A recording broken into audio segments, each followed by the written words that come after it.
বারবার পরিচয় দেওয়ার পরও এলোপাতারি লাথি কিল ঘুষি মারা হচ্ছে চ্যানেল 24 এর ক্যামেরা পার্সন সেলিমুল্লাহকে। ভেঙে ফেলা হয় মোবাইল।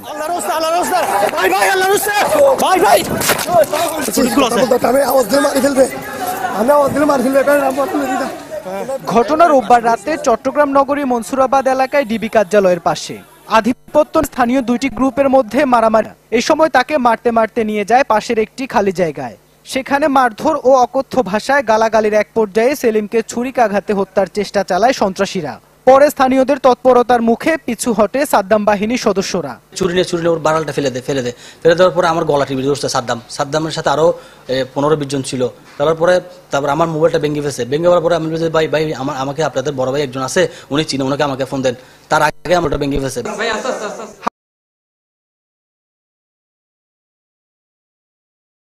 হামলার ঘটনায় রাতে মামলা হয় ডাবলমোরিং থানায়। এরপর দ্রুত অভিযানে নামে পুলিশ। এখন পর্যন্ত 7 জনকে গ্রেপ্তার করা হয়েছে। তবে এখনো পলাতক রয়েছে মূল হোতা সাদ্দাম হোসেন। তার পেশাগত দায়িত্ব পালন করতে সেখানে গেলে একটা পক্ষ তার উপর চড়াও হয়, তাকে হামলা করে, তাকে ধরে করে এবং তার ফোনটা ভেঙে ফেলে।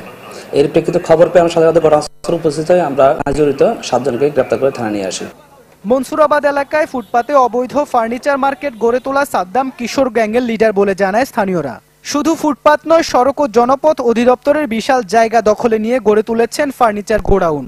তার এসব অপকর্মের বিরুদ্ধে কথা বলতেও ভয় পান স্থানীয়রা। তো সাদ্দাম ওর বাহিনী আমাকে পিছনে এই জায়গায়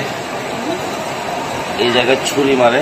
প্রতিবাদ করলে এরা পোলাপাইন নিয়ে আসা দোকান ভাঙচুর করে। আমার দোকানের গ্লাস ভাঙি ফেলাইছে, ফিটি কোনো দল করেনি। আমি তো চা বেশি বাদ দিয়ে খাই। সাংবাদিক পরিচয় দেওয়ার পর ওনাদেরকে ছুরি নিয়ে মারছে, কিল ঘুষি লাথি।